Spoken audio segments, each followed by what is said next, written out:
Bonjour, voici la lecture de la section 2 du chapitre 3, les miracles comme perception vraie. J'ai dit que les concepts de base dont parle ce cours ne sont pas affaires de degrés. Certains concepts fondamentaux ne peuvent pas être compris en tant qu'opposés.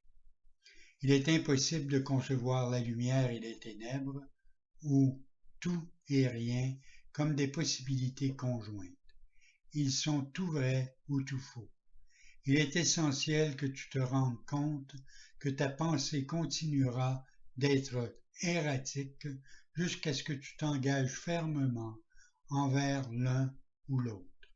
Toutefois, un engagement ferme envers les ténèbres ou le néant est impossible. Nul n'a jamais vécu qui n'ait fait l'expérience de quelque lumière et de quelque chose. Nul, donc, n'est capable de nier totalement la vérité, même s'il pense qu'il le peut. L'innocence n'est pas un attribut partiel. Elle n'est pas réelle jusqu'à ce qu'elle soit totale. Ceux qui sont partiellement innocents peuvent être assez sots par moments.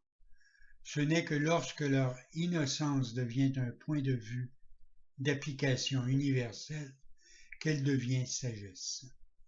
Une perception innocente ou vraie signifie que jamais tu ne malperçois et que tu vois toujours véritablement. Plus simplement, cela signifie que tu ne vois jamais ce qui n'existe pas et vois toujours ce qui existe. Quand tu manques de confiance en ce que quelqu'un va faire, tu témoignes de ta croyance qu'il n'est pas dans son esprit juste. Voilà un cadre de référence qui n'est guère basé sur le miracle. Cela a l'effet désastreux de nier le pouvoir du miracle. Le miracle perçoit toute chose telle qu'elle est. Si rien que la vérité existe, la vue de l'esprit juste ne peut rien voir d'autre que la perfection. J'ai dit que seul ce que Dieu crée ou ce que tu crées avec la même volonté a quelque existence réelle. Cela, donc, est tout ce que les innocents peuvent voir.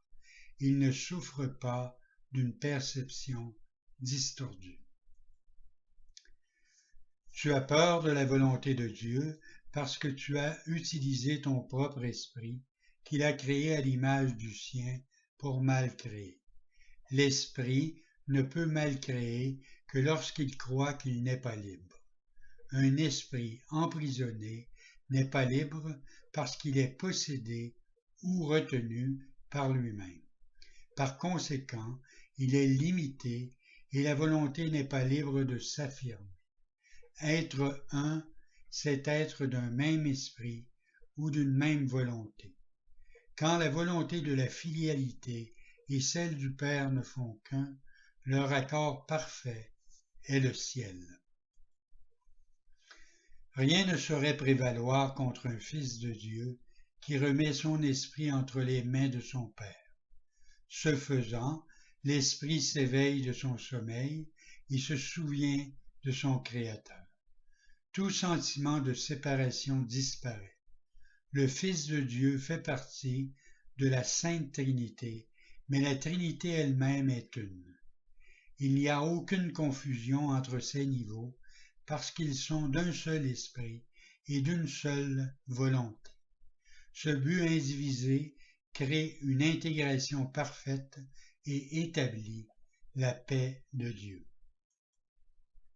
Or, seuls ceux qui sont véritablement innocents peuvent percevoir cette vision, parce qu'ils ont le cœur pur. Les innocents défendent la perception vraie au lieu de se défendre contre elle. Parce qu'ils comprennent la leçon de l'expiation, ils sont sans le souhait d'attaquer et donc ils voient véritablement. C'est ce que la Bible veut dire par « lorsqu'il paraîtra ou sera perçu », nous serons semblables à lui, car nous le verrons tel qu'il est. La façon de corriger les distorsions, c'est de leur retirer ta foi pour l'investir seulement dans ce qui est vrai. Tu ne peux pas rendre le faux vrai. Si tu es désireux d'accepter ce qui est vrai dans tout ce que tu perçois, tu le laisses être vrai pour toi. La vérité vainc toute erreur, et ceux qui vivent dans l'erreur et le vide ne peuvent jamais trouver de réconfort durable. Si tu perçois véritablement, tu annules simultanément les malperceptions en toi-même et en autrui. Parce que tu vois les autres tels qu'ils sont, tu leur offres ton acceptation de leur vérité pour qu'ils puissent eux-mêmes l'accepter. Telle est la guérison que le miracle induit. Bonne journée.